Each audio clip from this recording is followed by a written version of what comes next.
Hi, my name is Kristen and this is Kristen Craves Books. So my Valentine's Day decorations are down and I'm very sad about it, but I am excited about today's video because every year I tend to do these 5-star prediction videos. In the past I did on my blog, but last year's I meant to do an update of and just never did, so I'll give you a quick rundown. There were 10 books on my 5-star predictions for 2022. I think I did 5 backlist and 5 2022 releases. I got to 8 of them, which I think is pretty good. I had Upgrade by Blake Crouch on there, and I just don't think I'm gonna read it, which is so disappointing because I've heard, I was gonna say mixed reviews, but I don't think I've really heard any glowing, gushing reviews for Upgrade, which is not typical for Blake Crouch because everybody loves Dark Matter. I think Recursion got more mixed reviews, but there were a lot of people who did adore it. I am one of those people. I love Recursion, but I haven't heard any positive reviews for Upgrade. So right now it's not really on my radar anymore, but if you did read that and loved it, let me know down below because I'd be curious. And then I had The Girl with the Louding Voice, which I know I'm gonna love that one and I've been putting it off. I just need to do it, but I've realized I just have to pick that one on a whim. I keep putting it on TBRs and lists like this and just I don't get to it even though I've had it since it came out. So I'm just gonna have to let that happen naturally. And then of the 8 that are left that I have read, 4 were 5 stars. So I think that is pretty good, and actually 2 of them were my 2 best books of the year, so maybe I do know my tastes pretty well, and those were Pachinko and Still Life. Still Life was my favorite book of the year. Pachinko was my 2nd favorite book of the year, so that's amazing. Salt to the Sea by Ruta Sepetys was on there. I gave that one 5 stars, and there's one more, and I should not, oh, You Made a Fool of Death with Your Beauty by Kweki Emezi. I put that one on there because I adore Kweki Emezi, and it was right, that was 5 stars. That's a messy romance that I love. I talk about all the time. So I think I did pretty well, and then the other ones, I don't think I had anything lower than a 3, though there were a couple disappointments on there. I had Acts of Violet on there by the same author who wrote Una Out of Order, and while that is a fantastic, fantastic audiobook experience, it's not that great of a book, so that was disappointing. But overall, I think I did decently, and this year I decided I'm going to do 8 backlists because I'm really trying to get through the books that I own. So 8 of these books I already own, even though 4 of them I just bought recently, so whatever. And 2 2023 releases. So let's dive into this. Starting with Vida Nostra, and this is by Marina and Sergei Dyachenko, and this is a dark academia weird fiction book that was originally written in Russian and has been translated into English. And I realized I like weird books. I like dark academia. I'm gonna like this. A lot of readers have adored this. Even readers who I wouldn't think would have similar reading tastes to one another agree that this is fantastic. So that makes me excited about it. That makes me think it's going to be a 5-star read for me. As I said, I like weird fiction. I haven't been reading enough weird fiction lately. Dark academia vibes are for me, tends to work for me. And I saw a lot of reviews saying that this is one of those books that you can't really categorize. It really defies genres. That's a buzzword for me. If you can't pin down where this belongs genre-wise, that is something I'm gonna read. It's gonna intrigue me. I'm gonna love it. All I know about this is that we're following a young girl who is kind of pursued by this man who enlists her to join this university that she really doesn't want to go to, but she feels pressured to go to, and I think the circumstances of how she ends up there are kind of weird. And then when she is there, she realizes that not everything is as it seems. So that is very vague. But again, this is one of those books that people, when they talk about it, they don't know how to describe it. Again, a buzzword for me. If this is not 5 stars, I'm going to be really disappointed, but I have a good feeling. And the sequel also comes out this year, so hopefully that'll be a 5-star read for me as well. This is another book where I feel like a lot of readers who don't tend to have the same reading tastes all can agree that this book is fantastic. And those are always books that I'm curious about, because what makes a book so beloved by a variety of readers? And this is A Dowry of Blood by S.T. Gibson, and this is the Fairy Loot edition. This is gorgeous, and I'm filming this on Wednesday, the day after Valentine's Day, and tomorrow is the start of the 72-hour in the Haunted House readathon hosted by the Late Night Crew. So I'll leave that linked down below because when I'm posting this tomorrow, so it starts tonight when you see this. So if you're interested in joining that readathon, I will leave everything you need to know about that. The kickoff is at 7 p.m. tonight, Eastern Standard Time. And it's really just a readathon where there is a wheel and you read as many thrillers and or horror books as you can in this time. And there's some prompts based on the wheel. There's some Instagram challenges. It looks like a good time. There are going to be a ton of sprints. And I'm hoping that I just stay on the horror wheel because I really realized that thrillers aren't for me right now, but horror is. And I'm hoping that I can fit this in that prompt because it's on the shorter side. I also have the audiobook. I've heard that immersion reading this is the way to go, and I've heard the writing is beautiful. Everybody just talks about how beautiful the writing is in this. I finally read Dracula a couple of years ago, so I'm excited to see like a retelling of that. This follows Dracula's first bride and then the relationship that she forms with his other brides, and I've heard it's just really beautiful. And I also love that I think she's writing to Dracula, but she never says his name. She takes the power. It's all about her having her voice telling her story, which I think is really empowering. And I've never heard a terrible thing about this. I think I'm gonna love it, and hopefully I can get to it this weekend. As I said at the beginning of the video, I put Salt to the Sea by Ruta Sepetys on my list last year and loved that.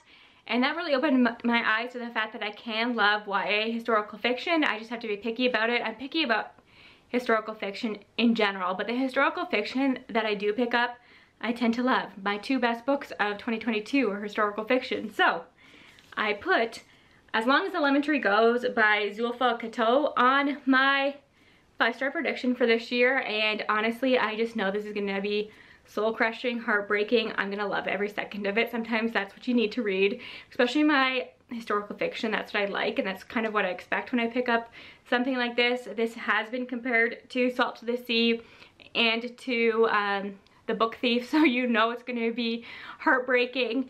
And I've watched a couple of interviews with the author, and she seems delightful. And I just, if you go on Goodreads right now, every review is 5 stars and talks about how this shattered them. That is what I want. That is what I'm looking for, and I just think it's going to be so beautifully handled and well done. It is set in Syria, following a young girl who, I think she's going to pharmacy school when the revolution breaks out, and she has to drop out of school, and she's volunteering at a hospital, and she loses her entire family except for her sister-in-law, who happens to be pregnant, and she's really torn between leaving Syria to protect her family, or what's left of her family, and staying in the country she loves and fighting for the country that she loves. And I think she has a romance as well that blooms in all of this. And I'm really scared about where this is going to end up, but I just know, I just have this feeling in my soul it's going to be a 5-star read for me, so I will let you know. I've really fallen in love with sci-fi recently, and I actually think that this book falls in that gray area between sci-fi and fantasy, which is an area I like to be. So if you have any recommendations for books that feel like that, let me know. But this is Ashes of the Sun by Django Wexler. If you've been around, you know that this has been compared to Gay Star Wars, which already sounds like a 5-star premise to me. And I think that comparison comes from the fact that we're following a brother and a sister who are on opposite sides of a war or a revolution. And I love that. I love following siblings in general. I love when they're on opposite sides. I am somebody who has a younger brother, so I like stories that follow brother and sisters in particular, because I just relate to that, and I think that relationship is different than a sister and a sister and a brother and a brother. I just think the dynamics are different there, and I'm just so curious to see where this goes. I've heard it's actually really fun as well, and I love like a good reunion. I hope we get like a really good reunion, because they're separated when they are children, and I'm hoping they come back together, and that's like a really great moment. I live for those kind of moments. I'll probably cry if that happens. I just am sentimental like that. So I'm hoping I love this, give this 5 stars, because I do have the second book already. It's a completely different edition than this, but that doesn't bother me so much. And the third book is either out or it's out some point in February, so that is exciting. It is on the bigger side, but as I said, I've been really into the sci-fi fantasy in between area recently, and I've heard this is fun. So like a fun sci-fi I can get through more quickly than some other bigger books. This next one I know a lot of my bookish friends love, and they're going to be excited that I'm going to read it. I haven't even told them that I own this yet, but so many people love this, and this is Daughter of the Forest by Juliet Marillier. Kristen from Kristen is Fully Booked in particular loves this book. She has a whole video on Juliet Marillier, so I will leave that linked down below. Somehow I missed Juliet Marillier. This book came out in 1999, and it was not on my radar at all, so that's kind of sad. I feel sad for my younger self that I didn't get to experience this at that time like a lot of readers did, but I'm excited to get to it now, and I know I'm not alone because this came out obviously almost 25 years ago and it's still finding new readers. It's still getting a lot of love. I saw a lot of people put this on their best books of 2022, so it's having like a moment right now, which I think is so much fun. This has been republished by Tor. I think Tor put this edition out in 2020, which probably has something to do with it. I think I'm gonna like the writing. I think there might be a cozy vibe to this, though it does cover more serious topics because it is a retelling of the Sixth Swan. Is that what it is? The Sixth Swan myth, which I don't know much about, but I know has been retold many times and is like a popular myth to retell, and I think is intriguing. So we're following a main character whose father marries like an evil stepmother who turns this young girl's 6 brothers into swans, and in order to break the curse she cannot speak. And I think she's kidnapped by, she's kidnapped by an enemy force, and she actually falls in love there, and I think she's very torn about what to do. But very basic premise, that is all I know about this, but I've heard it's beautiful. People absolutely adore this, and Juliet Marillier has an extensive backlist, which is exciting. So if I love this, I can continue on with the series and I can explore more of her backlist, which is so much fun because I've really been into falling in love with one author and seeing what else they've written. So I hope that I love this. Love is the strongest magic of all. That's the tagline. Speaking of exploring an author's backlist, of course I had to put a T. Kingfisher on this list, and actually this is her newest release. Came out in November of last year, but I haven't seen anybody talk about it besides Sarah from Brighton Bookish putting it on my radar, even letting me know that this existed. I had no idea. And yeah, so you know I'm gonna like this. The reason I think it's 5 stars is, 1, it's T. Kingfisher. 2, I think it's in a similar vein to A Wizard Guide to Defensive Baking and Minor Mage, which are 2 of my favorite books of hers, where it's in that middle grade YA area, but there's some darker themes and there's that animal companion or a companion of some kind. So in this one, we are following a young girl, I think she's 10, and she's from a family of artists. The family are the greatest painters of magical illuminations in the city. And she has a painted crow who becomes her companion. And something I also like in books, which I think I've talked about a few times on here, is when one of the characters is an artist. And as you can see, obviously this is Payne, who you know is going to be my favorite character, and he has a paintbrush in his mouth. So this family of artists, obviously they have some kind of magical powers within this city, and somebody is fighting to destroy her family and she has to save them. So we always follow a young girl or boy on a journey with an animal companion with some kind of quest, and it's very, she always has like the same line of plot, it seems like, but it always works for me. It's always different enough, it's always charming, and I just love T. Kingfisher. So if this isn't 5 stars, I will be surprised. 2 more that I own, and this is one that I just kind of found randomly. I don't even know where. It's Tears in the Water by Margarita Scalia, and this is a self-published book. It has under 150 ratings on Goodreads, but there's just something about this. Obviously the cover is adorable. The people who have read this and reviewed it absolutely rave about it, and I just have this feeling about it, and I just love like the photos in here. I think the found family trope in this is going to be next level, which you know is my favorite trope of all time. I love a good found family. The author has actually created a country within the Mediterranean, so it's a fictional country where this is set at a fictional university where everybody there is training to be a professional athlete. So we're following all these different athletes and their different sports. We have swimmers, this looks like volleyball here, and just the friendships that they form and the romantic relationships that they form. This is also queer, and I just think it's gonna be beautiful, and I can't wait to read it and let you know what I think and hopefully put this on your radar. And I just have a good feeling it's gonna be 5 stars for me. And then the last one that I actually own is one that I wasn't sure I was gonna put on here until I remembered how much I love the movie Just Like Heaven. So this is The Dead Romantics by Ashley Polston. And I wasn't sure how I would feel about a romance between a living human and a ghost. But as I said, Just Like Heaven, I cannot tell you how many times I used to watch that movie. And I think that this is probably gonna have similar vibes. So I think I'm gonna love it. And I think I saw some reviewers say they had similar hang-ups, but they were so surprised by how much they adored this. I think it's gonna be like the cheesy rom-com that I am seeking, while also tackling some conversations about grief, which you know I like books that talk about grief. I like romances that have some deeper conversation as well.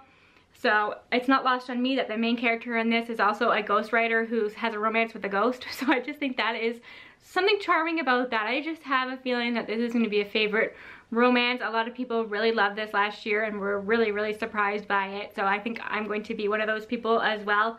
It says romance is dead, but this isn't what she had in mind. So I think this is going to be good. And then the two 2023 releases that I think are going to be 5 stars for me are books that I've talked about on this channel already, or from authors that I've read from in the past. So the first one is Witch King by Martha Wells, who Martha Wells obviously wrote the Murderbot Diaries, and I read the first 4 novellas in that, loved it. I just read the 6th novella in the beginning of February. It's the first book I read in February. I'll talk more about it in the future, but adored it.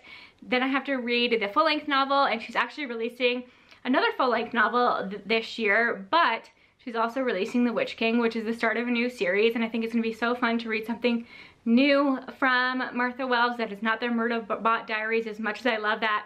If I love the main character in The Witch King as half as much as I love Murderbot, this is going to be 5 stars.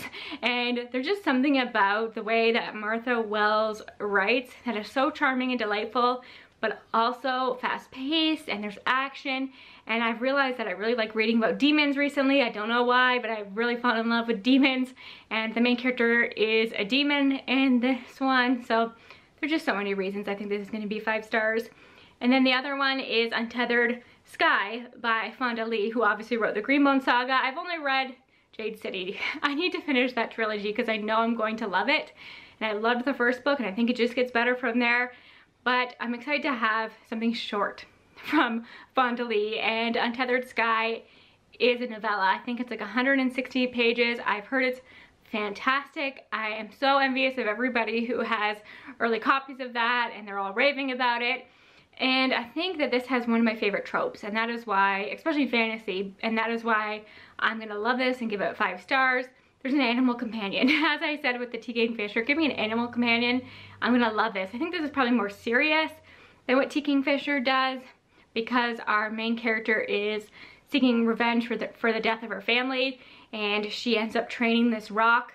And it's really, I've heard that it actually focuses more on the training of this creature and the bond that they form with one another than it does on the actual revenge, which I can appreciate. And I think it's important to know that going in, what your expectations should be for the story. But if you want like a training scene of and the bond forming between a person and this creature, read that 160 pages. I just have such a good feeling.